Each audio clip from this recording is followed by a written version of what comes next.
sou José Luiz, professor da Faculdade São Francisco de Assis.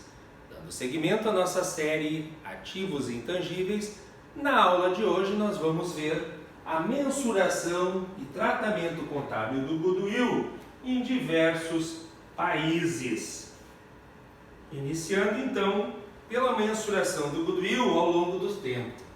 A mensuração do goodwill tem sofrido modificações ao longo do tempo que podem ser sintetizadas nos seguintes enfoques. Primeiro enfoque, por meio de avaliação de atitudes favoráveis em relação à entidade. Nesse enfoque, o goodwill resulta de relações negociais vantajosas, boas relações com os funcionários e atitudes favoráveis de clientes, que podem originar-se em função da localização estratégica da empresa, do nome da empresa, da reputação, entre outros. Esse enfoque, então, por meio de avaliações de atitudes favoráveis em relação à empresa, ele pressupõe que quando é pago um valor superior aos valores individuais dos ativos líquidos de uma entidade, avaliados a valor de mercado, valor justo, exclusive o goodwill, essa diferença representa o pagamento por esses atributos que anteriormente aqui foram expostos e que foram gerados pelos proprietários anteriores. Então esse seria o primeiro enfoque. O segundo enfoque, por meio do valor presente de lucros superiores. Segundo Redrix e Breda, esse é o enfoque predominante na literatura contábil e também o mais antigo. Nesse sentido, o goodwill representa o valor presente de lucros futuros esperados, acima daquilo que poderia ser considerado, então, um retorno normal. Esse conceito também é denominado de superlucros. E a terceira é por meio de uma conta geral de avaliação. Nesse terceiro enfoque, o goodwill é considerado uma simples conta de fechamento. Todos os ativos possuem valor para a entidade em razão do fluxo de benefícios futuros que serão gerados, que é o próprio conceito de ativo, né? Portanto, se houver um aumento da expectativa de fluxos futuros de caixa, deve-se aumentar o valor dos ativos que geraram tal aumento. E qualquer valor que subsista sem ser alocado é registrado como goodwill, então uma conta de fechamento.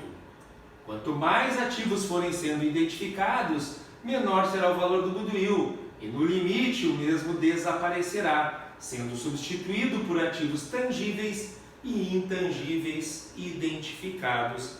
Esse seria então o terceiro enfoque em termos de mensuração.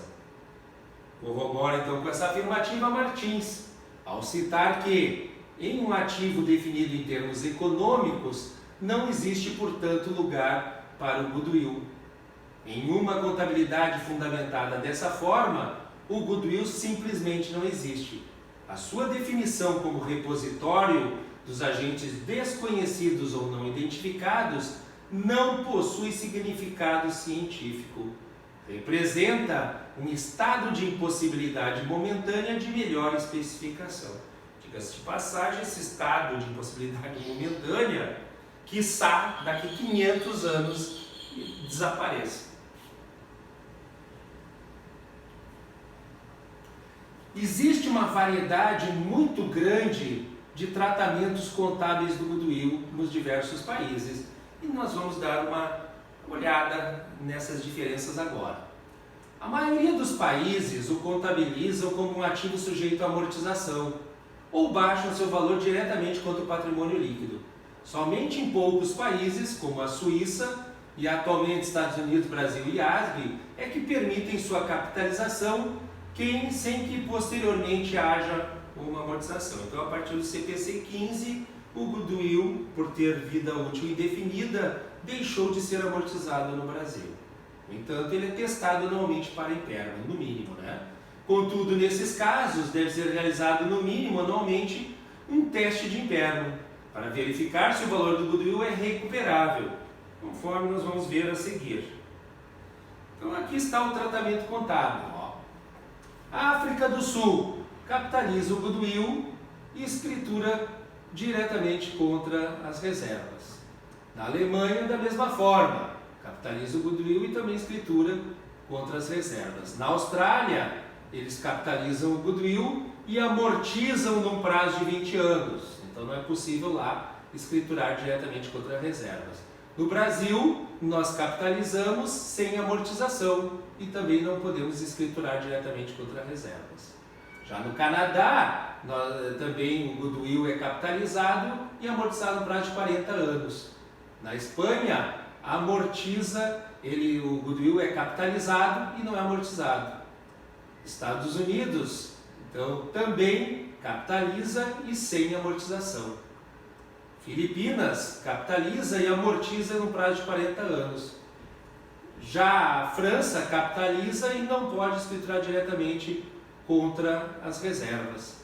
Já na Grécia, capitaliza e também pode escriturar diretamente contra as reservas.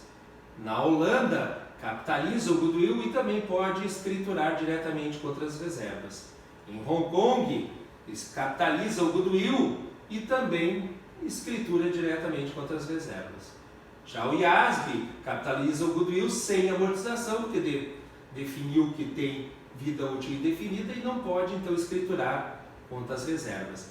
Na Inglaterra, capitaliza o goodwill, mas também pode escriturar diretamente contra as reservas. Na Itália, capitaliza o goodwill e também pode escriturar contra as reservas. Já no Japão, ele capitaliza o goodwill e pode amortizar no prazo máximo de 5 anos, ou ainda escriturar diretamente contra as reservas. No Quênia, capitaliza o goodwill e também pode escriturar diretamente contra as reservas. Na Nigéria, capitaliza o goodwill e também pode escriturar diretamente nas reservas. Já na Suécia, capitaliza o goodwill e amortiza no prazo máximo de 20 anos e não pode escriturar diretamente contra as reservas. E, finalmente, na Suíça, capitaliza o goodwill sem amortização, mas também pode escriturar diretamente contra as reservas. Então a gente viu que o tratamento ele varia de um país para o outro. Nos países em que o tratamento contábil da amortização é adotada, em sua grande maioria, apenas estabelece que a amortização deveria ser baseada no critério de vida útil econômica do ativo. Um período máximo de amortização é usado apenas em poucos casos, variando de 5 anos no Japão, que a gente viu na tabela, 20 anos na Austrália e Suécia e 40 anos no Canadá. Na prática, segundo Radebaugh, as companhias adotam vários períodos de amortização, de acordo com os seus interesses. Então, mesmo tendo normatizações, em alguns países, as empresas ainda adotam critérios diferentes dos estabelecidos. Já nos países onde é estabelecido um período máximo arbitrário, ele não é necessariamente utilizado na prática. No Japão, por exemplo, a maioria das entidades escritura o goodwill diretamente contra o resultado corrente, pois ele é dedutível para fins fiscais. Então, da mesma forma que no Brasil, até o advento da Lei 12.973 em 2014, que eliminou a possibilidade de se ter uma tributação maior em decorrência de utilizar uma determinada norma contábil, em outros países, não. É exemplo do Japão, na qual, por justamente ser dedutível para fins fiscais, a empresa opta por registrar diretamente no resultado, ao invés de capitalizar o goodwill. Nos Estados Unidos, um período de amortização entre 5 e 10 anos era o mais utilizado, embora a maioria das grandes companhias utilizassem 40 anos, até junho de 2001, quando saiu então o pronunciamento técnico SFA 141, quando tal prática era permitida, né? A partir então de 2001 não é mais permitido, principalmente as companhias que realizavam aquisições significativas. Na Inglaterra, a prática de escriturar o goodwill diretamente contra reservas é a preferida, principalmente porque esse tratamento contábil tem, então, efeito favorável na análise de ganhos futuros e, com isso, aumenta o valor da empresa. Diante desse cenário, então, Iudice cita que, teoricamente, pode-se tecer algumas considerações quanto ao tratamento contábil a ser dado ao goodwill, quais sejam: manter intacto o seu valor, diminuí-lo do patrimônio líquido, diretamente lucros acumulados, ou ainda amortizar o goodwill em certo número de anos. Bom, essa foi a nossa aula de hoje. Obrigado a todos e até a nossa próxima aula.